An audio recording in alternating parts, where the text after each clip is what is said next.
September 21 Mahalaya Amavasya ಕಳೆದ ಬಳಿಕ ಒಂದು ದೊಡ್ಡ ಮಟ್ಟದ ರಾಜಯೋಗ ಶುಭ ಫಲಗಳನ್ನು ಪಡೆಯುವ 3 ರಾಶಿಯವರಿಗೆ ಅದೃಷ್ಟ ಕುಲಾಯಿಸುತ್ತದೆ.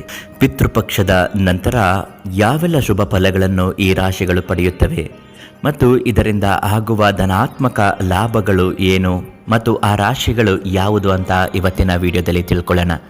ಅದೃಷ್ಟಧಾರೆ ಚಾನಲನ್ನು ನೀವು ಇನ್ನೂ ಸಬ್ಸ್ಕ್ರೈಬ್ ಮಾಡಿಲ್ಲ ಅಂದರೆ ಮೊದಲು ಸಬ್ಸ್ಕ್ರೈಬ್ ಮಾಡಿ. ಫೇಸ್ಬುಕ್ನಲ್ಲಿ ವಿಡಿಯೋಗಳನ್ನ ನೋಡ್ತಾ ಇದ್ದರೆ ನಮ್ಮ ಪೇಜನ್ನು ಫಾಲೋ ಮಾಡಿ. ನಿಮ್ಮ ರಾಶಿ ಯಾವುದು ಅಂತ ಕಮೆಂಟಲ್ಲಿ ಹಾಕಿ ತಿಳಿಸಿ. ನಿಮ್ಮ ಪ್ರತಿಯೊಂದು ಕಷ್ಟಗಳಕ್ಕೂ ಶಾಶ್ವತ ಪರಿಹಾರಕ್ಕಾಗಿ ಪ್ರಧಾನ ತಾಂತ್ರಿಕ್ ಕೀರ್ತಿ ಪ್ರಸಾದ್ ಗುರುಗಳಿಗೆ ಒಂದು ಫೋನ್ ಮಾಡಿ ಉಚಿತವಾಗಿ ಸಂಪೂರ್ಣವಾಗಿ ಪರಿಹಾರವನ್ನು ನೀಡುತ್ತಾರೆ. ಮಹಾಲಯ ಅಮಾವಾಸ್ಯೆ ಪಿತೃಪಕ್ಷದ ಸಮಯದಲ್ಲಿ ಅದ್ಭುತ ಶುಭ ಫಲ ರಾಜಯೋಗಗಳನ್ನು ಪಡೆಯುವ 3 ರಾಶಿಗಳು ನಿಮ್ಮ ಜೀವನವೇ ಬದಲಾಗುತ್ತದೆ.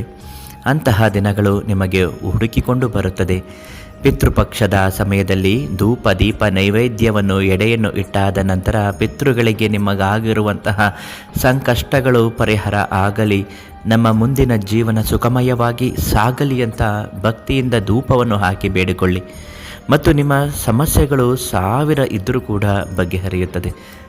ಸ್ವಂತ ಉದ್ಯೋಗ ಮಾಡುತ್ತಿರುವವರಿಗೆ ಅತ್ಯದ್ಭುತವಾದಂತಹ ಯಶಸ್ಸು, ಲಾಭದಾಯಕವಾದಂತಹ ಅಭಿವೃದ್ಧಿ ಅನ್ನುವುದು ಆಗುತ್ತದೆ.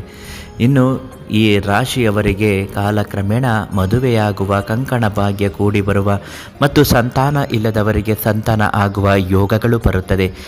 ಸಾಕಷ್ಟು ವರ್ಷಗಳಿಂದ ನೆಲೆಗುದ್ದಿ ಬಿದ್ದಿದ್ದ ಜಮೀನು ತಕರಾರುಗಳು ಮತ್ತು ಸಮಸ್ಯೆಗಳು, ದಾಂಪತ್ಯಗಳಲ್ಲಿ ಒಡಕುಗಳು ಉಂಟಾದಾಗ, ಅವರು ಬೇರೆ ಬೇರೆ ಆಗಿದ್ದಾಗ ಮತ್ತೆ ಅದೇ ದಾಂಪತ್ಯ ಜೀವನ ತುಂಬ ಚೆನ್ನಾಗಿ ನಡೆಯುವಂತೆ ಆಗುತ್ತದೆ.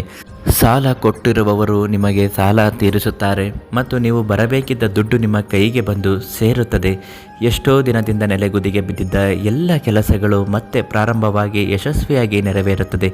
ಸ್ವಂತ ಮನೆ ಯಾರಿಗೆ ಆಗಿಲ್ಲವೋ ಅವರಿಗೆ ಶೀಘ್ರವಾಗಿ ಸ್ವಂತ ಮನೆ ಆಗುವ ಯೋಗವೂ ಕೂಡ ಬರುತ್ತದೆ. ಇಂತಹ ಶುಭ ಫಲ ರಾಜಯೋಗ ಅನುಭವಿಸುವಂತಹ ರಾಶಿಗಳು ಯಾವುದು ಅಂತ ಹೇಳ್ತೀನಿ ನೋಡಿ. ಮೀನ ರಾಶಿ, ಕಟಕ ರಾಶಿ ಮತ್ತು ಕುಂಭ ರಾಶಿಗಳು.